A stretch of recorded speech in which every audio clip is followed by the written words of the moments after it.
production of the Mississippi State University Extension Service. Today on Farm Week, Mississippi's corn planting is running behind schedule, but the state's top corn man says it's not time to panic. In the food factor, everyone thinks they know about eggs, but Natasha will have more reasons you need to put eggs in your diet.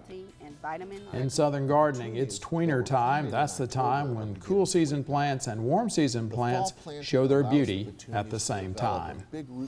In the markets, rumors of short supplies support cotton futures despite a stronger dollar, while feeder cattle prices could trend higher due to lower corn values. In the feature segment, tradition has it that commodity trading is done by people frantically waving their arms and shouting. Well, the minority of trades are done in that fashion now, and 100% electronic trading is set to happen at the major exchanges. I think that that's been the big loss, and I'm sorry to see that part of it go. On the one side, I can get quicker and better and cleaner executions for myself and my customers, but on the other side, I've lost access to a lot of knowledge that's very, very hard to replace.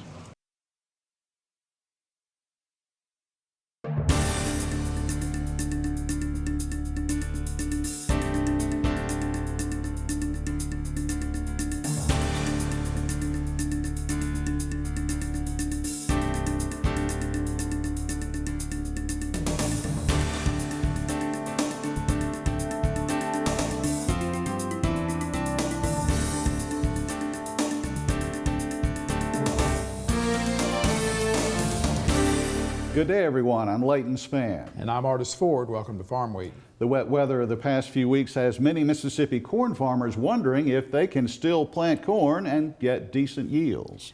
Leighton, it's a fact the state's corn planting is running behind schedule. Dr. Eric Larson with the Mississippi State University Extension Service says there's still time to grow a successful corn crop.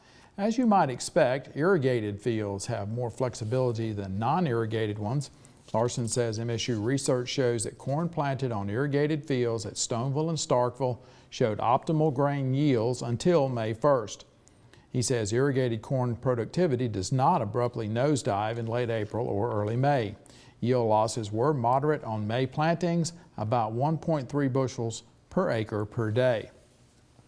Steep declines were noted when planting slipped into June. Now, dryland studies were conducted at Starkville from 2010 to 2012. Naturally, dryland corn suffered more yield loss in later plantings. Larson says, however, there was no catastrophic yield loss or pollination failure during the severe droughts of 2010 and 2011. Yield losses after mid-April plantings were found to average about 1.3 bushels per acre per day. Now, if your planting is delayed, Larson says farmers might want to add BT corn varieties to help with insect control. They might also want to reduce their seeding rate on late plantings, particularly in dryland production.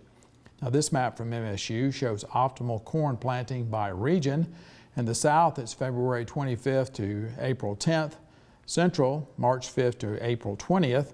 North Central, May 15th to May 1st. And North, March 20th to May 10th. Contact your office at the MSU Extension Service for advice on your particular situation. Eggs are a versatile food, one packed with essential nutrients, but there have been some misconceptions about them.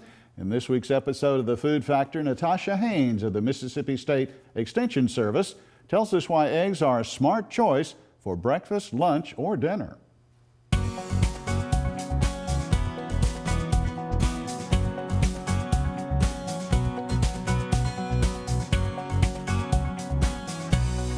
Eggs are an excellent source of protein, but they're also a source of confusion when it comes to nutrition and health.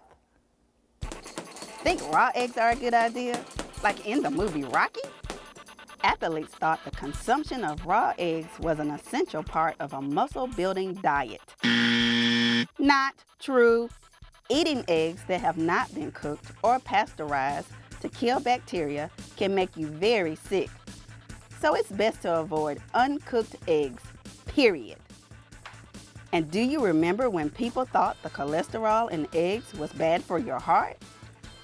Research shows the cholesterol in eggs or dietary cholesterol has nothing to do with blood cholesterol, which impacts your heart. So go ahead, start your day with a scrumptious veggie scramble. It's a great way to meet your daily protein and vitamin recommendations. Eggs are delicious for breakfast, lunch, and dinner. They're packed with vitamins A, D, and E and make you feel like a champ. It's time to make healthy food a factor in your life. Natasha says to remember to store raw eggs at 40 degrees or below until you're ready to use them. Extension horticulturist Dr. Gary Bachman calls this time of year Tweener Time. In this week's Southern Gardening segment, he says it's the time when winter and spring plants team up for a gorgeous landscape.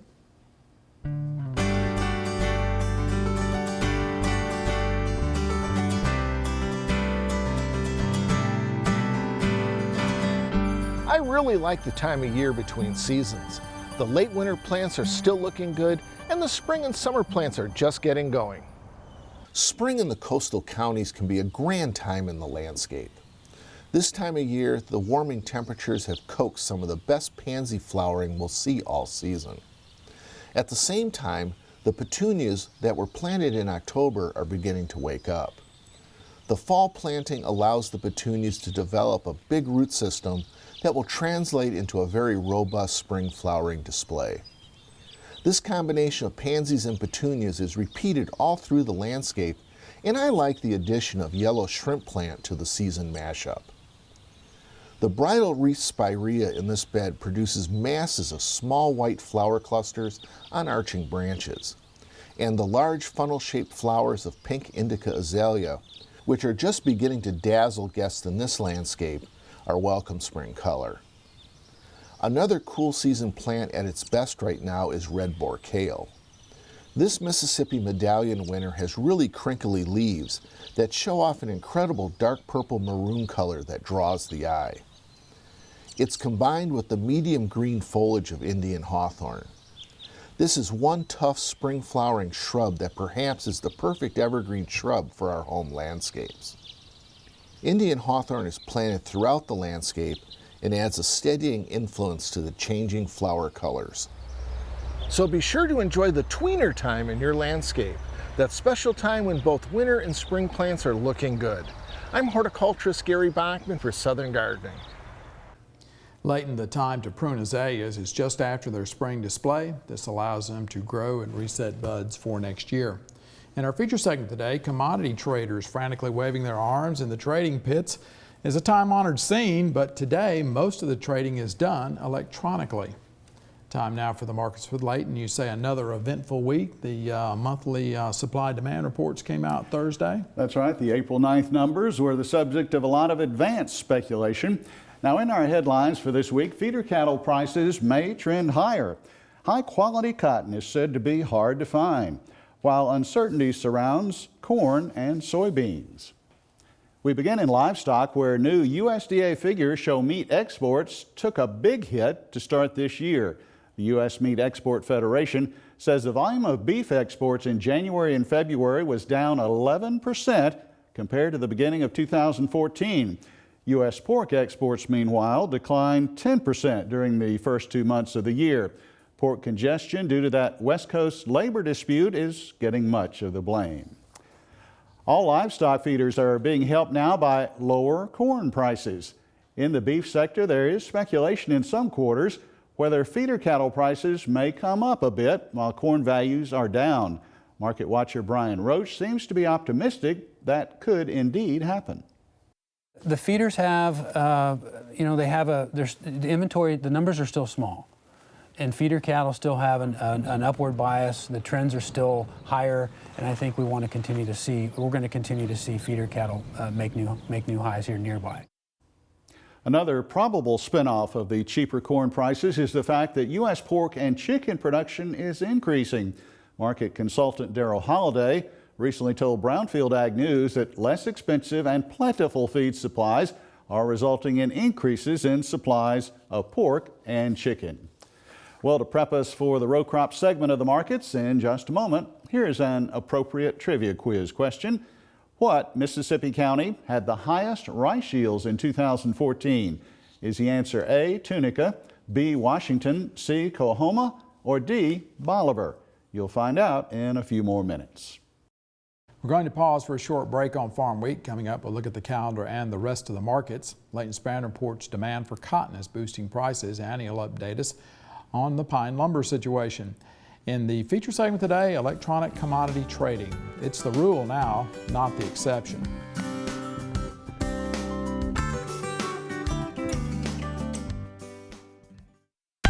Our tradition of learn by doing is creating new opportunities. My 4-H is involved with service projects in communities all across our state. We develop leaders for Mississippi's future. My 4-H is science and technology, everything from computers and robotics to exploring our environment. My 4-H promotes active lifestyles and encourages physical fitness, healthy foods, and nutrition. My 4-H is Mississippi 4-H. Before we get back to the markets, let's look at the Farm Week calendar. The Farm to School program will be the subject of the next Alliance for Sustainable Ag monthly field day. That takes place Friday, April 17th. Small-scale growers and school food service representatives can learn how to get locally grown fruits and vegetables into the lunchrooms. The location is the demonstration farm of the Alliance. It's located on Coleman Road, 1 mile west of Highway 51. That's between Goodman and Durant. Master Naturalist training is set to start Tuesday, April 21st. It will meet weekly through June 16th. It takes place at the Mississippi Museum of Natural Science in Jackson. The program is similar in scope to Mississippi State University's Extension Services Master Gardener program. You do need to register though by April 14th. Go to masternaturalist.msucares.com for more information. And go to our Farm Week website at farmweek.msucares.com for information on these and other events. Now check out this week's Farm Week Snapshot.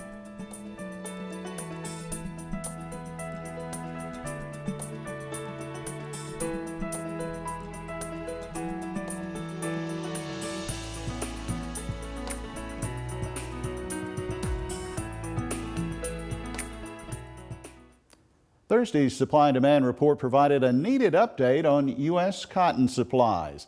Brugler Marketing reports that good quality cotton is in high demand and is relatively hard to find. The trade is said to be buying into some rumors that there is a short supply. Economist O.A. Cleveland of Mississippi State says the quality shortage only gets tighter and that this situation will drive the cotton market higher. Cotton futures did enjoy triple-digit gains on Tuesday of this past week. Planting delays and other factors are creating some uncertain times in both corn and soybean markets. Between the prospective plantings report on the last day of March and this week's new supply-demand numbers, there has been plenty to chew on. I talked to Extension Ag economist John Michael Riley to try and sort it all out. Well, John Michael, those March 31st reports put a little movement in the corn and soybean markets, didn't it? It definitely did. Trading was fairly volatile that day. You had a corn number that came in less than what was expected, a soybean number that came in less than expected, and the soybean number was really one that was surprising, about 1.3 million acres below the analyst expectation of what those national soybean acres were going to be. In the end, we're just over 89 million acres of corn plantings intended, and right at 84.5 million acres of soybean intended acres across the U.S. So a very volatile day nonetheless. And the hammer really came down in the corn pit especially, right, as a result of those numbers. That's correct. I think everybody was sitting there thinking we're going to have fewer acres of corn. We've got a wet spring here in the deep south where most of the corn is usually already planted by now. It's still kind of lingering because of the damp soils. And then you have this lower commodity prices across the board. Corn and soybean prices obviously much lower than where we were at a year ago. And so all of this is really just playing into a lot of uncertainty, I think, about what that number was going to be, but also even moving forward, what that number is going to actually look like in the end. And as far as on the soybean side, just quite the opposite as far as market reaction. Those prices picked up some. It has, and the soybean pit wasn't nearly as active. Obviously, corn and soybean, they kind of look at each other, and there was more volatility when the report hit. It wasn't nearly as drastic, and both prices have picked up since then, but soybeans didn't take near the hit to have to recover from, and that's why we're seeing those a little bit better today than what they were after that report. Well, back to your earlier comment about corn and how much may or may not be planted this spring. A lot of chatter about that as we have had a lot of weather delays this year. No doubt, and again, that's mostly right now impacting the Deep South because we are first out of the gate with plantings. Usually we're starting in the early parts of March of getting the corn planted, and we're very far behind in terms of that. However, you know, the general notion is once you kind of prep the soil for corn, you really have to go that way, and it's going to take a lot of momentum to move you away from planting corn. So we'll see how that shakes out in the June 30th report. Meanwhile, another ag economist, DuPont Pioneer's Virgil Robinson, says the economics at play this spring indeed warrant a shift by farmers from corn to soybeans, in his opinion. Here's that outlook. Soybean acres will be up, probably in the vicinity of a couple of million to perhaps as much as 3 million year over year.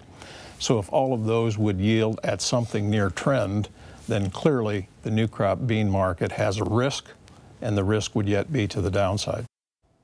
Closing now with forestry products. Southern pine lumber shipments have increased for the 5th consecutive year. This according to the Southern Forest Products Association. It reports that shipments in 2014 approached 16 billion board feet. That is an increase of 5% from the 2013 volume. And looking back at 2009, it was an increase of 34% over that year in the amount of southern pine lumber shipped. Back to trivia now to wrap things up for this week in the markets. The right answer is A. Tunica County had the highest rice yields in 2014. It's called open outcry. That's when commodity futures contracts are traded in a pit with people shouting and waving their arms. It used to be the norm, but it's been long surpassed by electronic trading. As a result, the CME Group has announced that it's closing this summer almost all of the open outcry trading pits at its exchanges. Chicago Mercantile and Chicago Board of Trade are two of its well-known holdings. Our feature story today was produced before that announcement, but it explains why electronic trading has replaced face-to-face interaction. Mark to Market's David Miller explains. Shouts can still be heard on the floor of the Chicago Board of Trade at 141 West Jackson, but nothing in comparison to the cacophony of the past. Most of the open outcry trading has left the futures ring and now takes place in the options pit. The rest of the action at the world's oldest futures exchange has been reduced to a little more than a mouse click. It used to be an advantage when we had all the open outcry transparency held down here where we could see the information and we had the knowledge. But now sometimes things happen and there's much more information floating around electronically where we're the fly on the windscreen per se. You know, we're the last guy to know. March 434.21 by 2 put spread. Scott Shellady has been a commodities trader for more than 25 years. A second-generation floor trader, Shellady owns one of the 3,600 seats or memberships on the CBOT, allowing him to trade on the floor.